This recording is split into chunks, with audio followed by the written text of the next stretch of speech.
할렐루야. 오늘은 출애굽기 4장 21절로부터 31절까지 주보를 보면서 함께 봉독합니다. 시작합니다. 여호와께서 모세에게 이르시되 네가 애굽으로 돌아가거든 내가 네 손에 준 이 이적을 바로 앞에서 다 행하라. 그러나 내가 그의 마음을 완악하게 한즉 그가 백성을 보내주지 아니하리니 너는 바로에게 이르기를 여호와의 말씀에 이스라엘은 내 아들 내 장자라. 내가 네게 이르기를 내 아들을 보내주어 나를 섬기게 하라 하여도 내가 보내주기를 거절하니 내가 내 아들 내 장자를 죽이려 하셨다 하라 하시니라. 모세가 길을 가다 숙소했을 때에 여호와께서 그를 만나서 그를 죽이려 하신지라.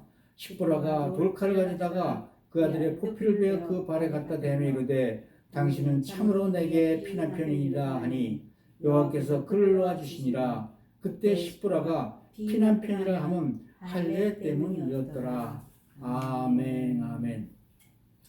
할렐루야. 요새는 AI가 세상을 뒤흔들고 있죠. 한 몇 년 전까지만 해도 이 AI는 곧 인류에게 재앙이 될 거라는 것이 이슈였는데 요새는 이 이슈가 좀 바뀐 것 같아요. 이제 AI 시대가 코끝에 다가오니까 비로소 어떻게 이런 현상에 스스로 적응해 갈 것인가 하는 것이 더 이슈가 된 것 같죠. 더 이상 사람들은 AI를 두려워할 여유조차 용납지 않을 정도로 급박하게 AI가 발전한다는 그런 것이죠. 그런데 여러분, 처음에는 AI가 두려웠지만 막상 AI를 마음으로 받아들이고 나니 한결 마음이 편해졌죠. 이젠 더 이상 버텨봤자 피할 수 없는 일이 되고 말았기 때문이죠. 모세도 역시 호렙산에서 만난 하나님의 부르심에 즉시 적응하기가 힘들었어요. 그래서 5번이나 하나님의 부르심에 이 핑계 저 핑계를 대며 저항하며 버텨보았어요. 그러다 결국 더 이상 하나님의 이 끈질긴 설득에 저항할 수 없다는 사실을 깨닫게 된 거죠. 그리고 항복을 선언하고 이제 하나님 주신 사명에 순종하여 애굽으로 향해 길을 떠납니다. 우리 지난주 본문 20절 마지막 장면을 성경은 이렇게 묘사하고 있어요. 모세가 그의 아내와 아들들을 나귀에 태우고 애굽으로 돌아가는데 모세가 하나님의 지팡이를 손에 잡았더라. 하나님께서는 모세를 이렇게 애굽에 보내시면서도 만나야 할 사람들과 함께 당부의 말씀도 하세요. 먼저 길을 떠난 모세에게 네 목숨을 노리던 자들 이미 모두 죽었다 하고 안심도 시켜주셨죠. 그리고 아론과 백성들을 만날 것이고 또 바로를 만나거든 보여준 이적을 다 행하라고 귀뜸도 해주세요. 한편 모세는 애굽을 떠나기 전에 장인 이드로에게 허락을 얻어 온 가족이 함께 길을 떠나죠. 장인도 이 갑작스런 사유에 이주가 몹시 궁금했겠지요. 그러나 아무 사유의 정확한 대답도 듣지 않은 채로 기꺼이 이주에 승낙을 합니다. 그러나 모세가 하나님의 사명자로서 떠나는 이 길은 결코 순탄치만은 않았어요. 왜냐하면 사명자들마다 꼭 준비해야 할 정말 치열하고 당혹스러운 영적인 통과 의뢰의 길을 거쳐야 하기 때문이죠. 오늘은 이러한 사명자들이 꼭 통과해야 할 우리의 영적 준비 상태에 대해서 알아보고자 합니다. 말씀을 통해서 영적으로 더욱더 무장된 그리스도인으로 살아가시기를 주의 이름으로 축복드립니다. 아멘. 하나님께서는 먼저 모세가 애굽에서 마주치게 될 환경에 대하여 귀뜸을 해주세요. 그런데 그 귀뜸 말씀 중에는 참 특이한 말씀들이 있어요. 21절 우리 함께 읽을까요? 21절 시작. 여호와께서 모세에게 이르시되 내가 애굽으로 돌아가거든 내가 네 손에 준 이적을 바로 앞에서 다 행하라. 그러나 내가 그의 마음을 완악하게 한즉 그가 백성을 보내주지 아니하니. 거기서 바로를 만나거든 하나님이 보여주신 지팡이 이적을 다 행하라는 것 이해가 가죠. 그런데 이상한 명령도 함께 내리세요. 하나님께서 바로의 마음을 완악하게 만드신다는 거예요. 그러면 바로가 이스라엘 백성들의 출애굽을 막을 거란 것이죠. 여기서 완악하다는 말은 영어로는 harden이라고 해요. 안 되는 걸 알면서도 고집을 피운다는 그런 의미가 있죠. 그렇다면 하나님은 왜 지금 이렇게 힘들게까지 모세를 바로에게 보내시는 이유가 뭐냐는 거예요. 더구나 하나님께서 바로의 마음을 완약하게 만들어서 이스라엘 백성의 출애굽을 막는다면 이건 전부 하나님 책임이시잖아요. 그런데 우리는 이를 이해하기 위해서, 하나님의 마음을 이해하기 위해서는 출애굽기를 좀 더 살펴봐야 됩니다. 출애굽기에는 바로의 마음이 완악하게 되었다라는 표현이 한 20여 차례 정도 등장합니다. 그 중에서 어떤 때는 하나님께서 바로의 마음을 완악하게 만드셨고, 어떤 때는 바로 스스로가 완악해졌다는 그런 것이죠. 그렇다면 왜 하나님께서는 바로의 마음을 완악하게 해 주셨을까요? 로마서 9장에 가면 17절 18절에 그 해석이 나옵니다. 해석은 이렇습니다. 성경이 바로에게 이르시되 내가 이 일을 위해 너, 즉 바로를 세웠으니 곧 너로 말미암아 내 능력을 보이고 내 이름이 온 땅에 전파하게 하려 함이라 하셨으니, 그런즉 하나님께서 하고자 하시는 자를 긍휼히 여기시고 또는 하고자 하는 자를 완악하게도 하십니다. 그렇습니다. 사람이 완악해지거나 긍휼을 얻거나 모두 하나님의 결정에 달려 있다는 거예요. 바로의 마음이 완악해지면 완악해질수록 그 대신 하나님의 이름은 더욱더 온 땅에 멀리 전파될 거라는 것이죠. 우리는 이를 그릇을 빚는 토기장이와 그릇과의 관계처럼 하나님의 주권으로 이해하여야 한다는 겁니다. 그렇다고 하나님께서 주권적으로 바로의 마음을 완악하게 하셨다 해도 이 모든 게 하나님의 책임은 아니지요. 바로 또한 본인 스스로 자기 마음을 완악하게 하여서 하나님을 대적해 나갔기 때문이죠. 예, 하나님은 모세에게 바로가 이스라엘 백성을 쉽게 놓아주지 않는 이유에 대해서 이렇게 규정해 주신 거죠. 그리고 그 해결책을 이어서 말씀해 주세요. 본문 22절, 23절입니다. 22절, 23절 함께 읽죠. 시작. 너는 바로에게 이르기를 여호와의 말씀에 이스라엘은 내 아들 내 장자라. 네가 내게 이르기를 내 아들을 보내줘 나를 섬기게 하라 하여도 너 바로가 보내주기를 거절하니 내가 내 아들 내 장자를 죽이리라 하셨다 하라 하시니라. 그렇죠. 만일 바로가 이 모든 기적을 다 본 후에도 끝까지 이스라엘 백성을 놓아주지 않는다면 바로의 장자를 죽이겠다고 경고하라는 말씀이에요. 그런데 여러분, 하나님께서는 지금 이스라엘 향해 뭐라고 부르셨어요? 이스라엘은 내 장자라. 이는 하나님께서 이스라엘을 공식적으로 내 아들이요 내 장자라고 선포하시는 그런 장면입니다. 여기서 장자는 하나님의 모든 기업을 상속받는 그런 특별한 신분이지요. 그러나 이 영광스러운 호칭 뒤에 즉각적으로 따라오는 현상과 현실은 바로 바로와의 충돌이라는 거예요. 계속해서 하나님은 바로가 이스라엘을 보내지 않으면 내 장자를 죽이라고 확정적으로 선포하세요. 이는 내 아들 내 장자 이스라엘을 살리기 위해서 애굽의 장자가 죽어야만 하는 이 대속의 원리를 말씀하시는 거예요.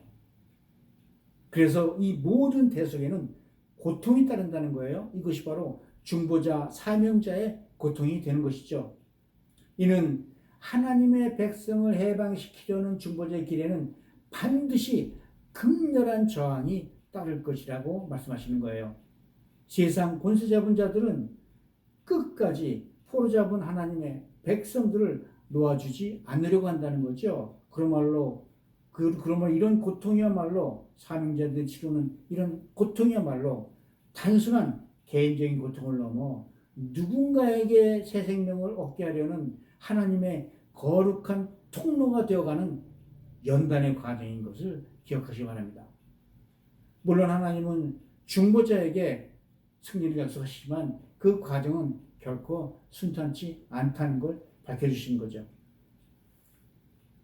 이 고통은 출애굽에서 벌어지는 6월절의 어린 양의 피의 고통을 상징하고 있지요.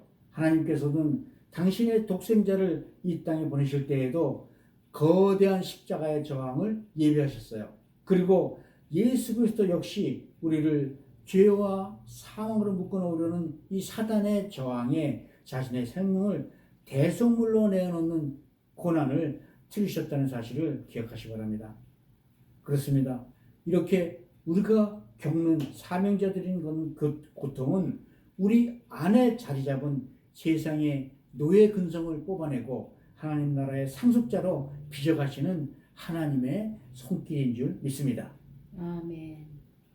그런데요, 문장은 갑자기 전환되죠. 전혀 예상치 못한 일이 벌어져요. 이제 모세도 하나님의 말씀에 순종하여 온 가족을 이끌고 사명자의 길을 떠나요. 그렇게 애굽으로도 향하는 길에서 한 숙소에서 머물죠. 24절입니다. 24절 함께 읽습니다. 시작. 모세가 길을 가다가 숙소에 있을 때 여호와께서 그를 만나사 그를 죽이려 하신지라. 참으로 난해한 구절이죠. 도대체 하나님은 겨우 순종하겠다는 마음으로 애굽을 향한 모세를 칭찬 고세하고 왜 죽이시려 하셨을까요? 죽이신다면 어떻게 죽이시겠다는 거예요? 벼락을 쳐서? 아니면 들짐승을 보내서? 아무리 하나님께서 모세를 죽이려 하신다 해도 그 사이에 들이신 공이 있는데 죽사시키진 않으시겠죠. 그래서 많은 학자들은 모세가 이런 사실을 보며 갑자기 질병에 몸져 누워야 하는 질병에 걸렸다고도 해석을 합니다. 그런데 그 힌트는 25절에 나오죠. 우리 함께 읽을까요? 25절 시작. 십보라가 돌칼을 가져다가 그의 아들의 포피를 빼어 그의 발에 갖다 대며 이르되 당신은 참으로 내게 피난편이로다 하니.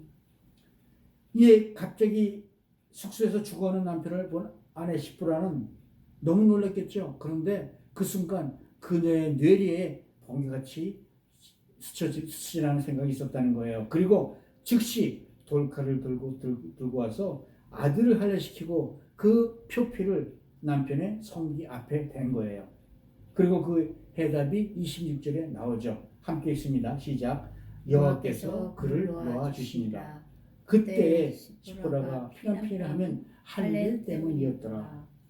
우리가 그간의 자세한 저간의 사정은 알 수 없으나 이는 정확히 할례와 관계된 문제였음을 알 수 있는 것이죠. 그렇습니다. 모세 집안은 할례 문제로 아직도 하나님에게 불순종한 죄가 있었다는 것이죠. 그렇다면 이 죄가 얼마나 심각한 죄이길래 하나님께서 모세를 죽이려고까지 하셨다는 걸까요? 그래서 여러분, 할례는 하나님께서 아브라함과의 언약으로 맺으신 명령이죠. 창세기 17장 9절 10절 그리고 14절은 이렇게 나와 있습니다. 하나님이 또 아브라함에 이르시되 그런즉 너는 내 언약을 지키고 내 후손도 대대로 지키라. 너희 중 남자는 다 할례를 받을 것이라. 이것이 나와 너희와 너희 후손 사이에 지킬 내 언약이니라. 할례를 받지 아니한 남자 곧 포피를 베지 아니한 자는 백성 중에 끊어지리니 그가 내 언약을 배반하였습니다. 아마 모세는 하나님의 장자를 구원하러 간다 하면서도 정작 자기 집안의 할례는 소홀했던 것 같아요. 미디안 제사장의 딸이었던 십보라는 어린 자식들이 이유도 모른 채 피를 흘리는 할례를 받아야 되는 게 너무 싫었던 것 같아요.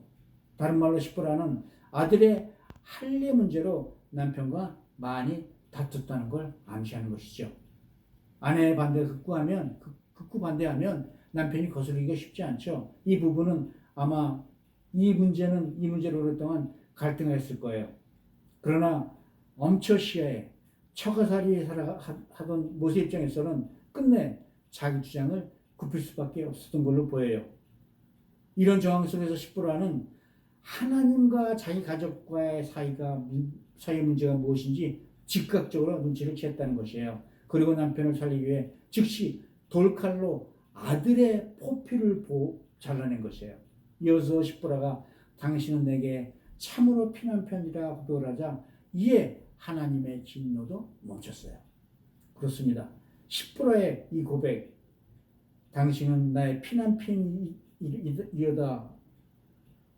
이 고백은 바꿔 얘기하면 하나님이야말로 친정한 나의 하나님이요라는 고백이 된 것이죠.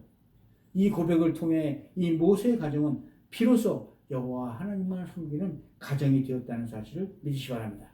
아멘.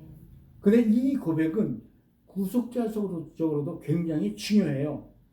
여기서 십보라가 자신들의 아들에게 할례를 베풀 때 돌칼을 사용했다고 말씀하고 있어요. 사실 당시는 철병기를 사용할 때니까 사실 철칼이 훨씬 예리하고 구하기도 쉬웠겠지요. 그러나 십보라가 급히 집어든 부싯돌과 같은 돌칼에는 특별한 의미가 있었어요. 돌칼은 모세 가문에 열이 남아있는 불순종과 세상적인 안위를 되려내는 도구라는 의미죠. 이는 하나님을 하기 전에 가장 먼저 자기 안에 죄악과 타협을 끊어내는 결단을 의미하기도 합니다. 그런 이유로 이 돌칼을 죄를 베어내는 복음의 능력을 상징하기도 해요. 요한계시록 2장 12절을 보면 그리스도 자체를 좌우의 날선 검을 가진 이로 묘사하지요. 또 로마서 2장 3절에는 육신의 할례가 아니니 할례는 또 마음의 하라 그런 말씀도 있어요. 즉 돌칼이 살점을 베어 피를 흘리게 했듯이 그리스도의 복음도 우리 영혼의 관절과 골수를 쪼개 우리 안에 숨겨진 죄악을 드러나게 한다는 거예요. 이는 돌칼과 같은 그리스도 예수의 복음으로 말미암아 우리의 구원도 완성되었음을 뜻하는 것입니다. 그렇습니다. 하나님께서 모세를 죽이려 하셨을 때 아들의 피 묻은 포피가 그 진노를 멈추게 했다는 거예요. 다른 말로 모세의 생명 역시 아들의 피로운에 의해 보존되었다는 겁니다. 이는 장차 유월절 문설주에 바르는 어린 양의 피를 통해 죽음이 생명으로 넘어가는 예표이기도 해요. 또 남편이 죽어야 될 자리에 아들의 피가 제물로 뿌려짐으로 생명을 얻었듯 우리 역시 죽어야 할 죄인이었으나 예수 그리스도의 보혈로 피로 산 존재가 되었다는 의미이기도 하죠. 이는 하나님의 진노를 면하는 유일한 길은 예수 그리스도의 피의 언약일 뿐을 강조하시는 것입니다. 모세가 이에 피해 사건 이후 비로소 애국할 수 있었듯이 우리 역시 예수 그리스도 보혈에 의지할 때만 세상의 바로들 앞에 당당히 설 수 있는 줄 믿습니다. 아멘. 우리를 위해 피 흘려 죽으신 예수님께서 우리의 영원한 신랑 피난편이 되셨음을 믿으시기 바랍니다. 아멘. 그런데 이 십보라의 사건은 모세 애굽행에 커다란 영향을 미쳐요. 모세는 그날로 아내와 아이들을 친정으로 되돌려 보냅니다. 그리고 이스라엘이 애굽으로 해방되어 광야로 나왔을 때 가족들과 다시 재회하죠. 출애굽기 18장에 보면 2절 4절을 이렇게 묘사하고 있습니다. 모세 장인이 들어가 모세를 돌려보냈던 그의 아내 십보라와 그의 두 아들을 데리고 왔으니 그 하나 이름은 게르솜이라 또 하나 이름은 엘리에셀이라. 이는 내 아버지 하나님 나를 도우사 바로의 칼에서 구원하셨다 함이더라. 아멘. 그러면 모세는 왜 갑자기 자신의 가족을 장인에게 돌려보낼 그런 결단을 냈을까요? 그런데 기억해 보세요. 자기 가족을 모두 이끌고 갔다는 얘기는 잠시 다니러 간 것이 아니죠. 출애굽할 생각이 아니라 거기 살 생각이 있었다는 것이죠. 하나님의 막중할 사명을 맡은 모세에게 육신의 가족은 하나님의 일에 큰 걸림돌이 되었기 때문이죠. 이 사건을 통해 모세는 사명자로서 큰 영적인 자격이 있었다는 거예요.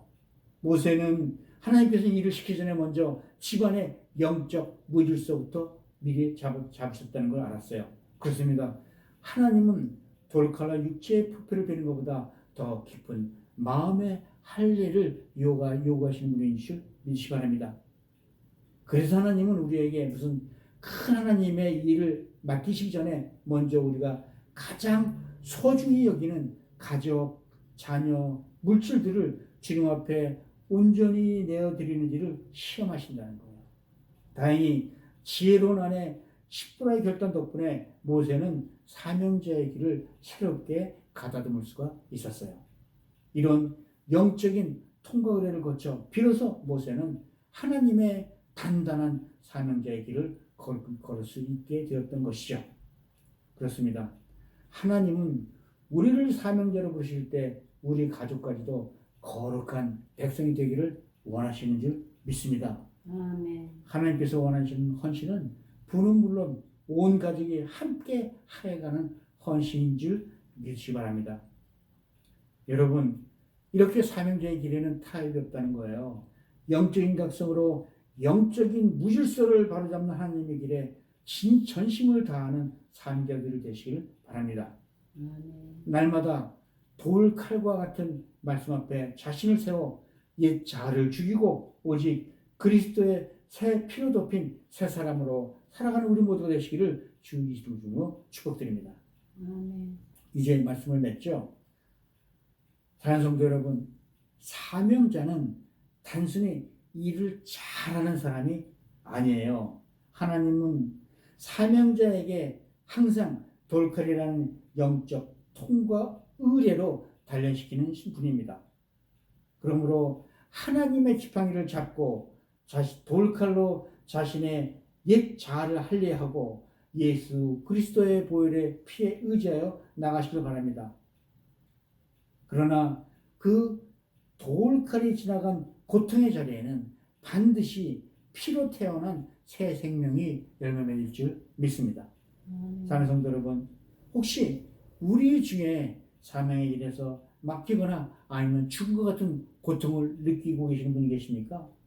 그것은 하나님께서 당신을 버리시는 것이 아니라 하나님께서 돌칼을 통하여 당신 안에 불순물을 제거하고 온전한 언약의 사람으로 세우시려는 하나님의 강력한 사랑의 손길이라는 사실을 기억하시기 바랍니다.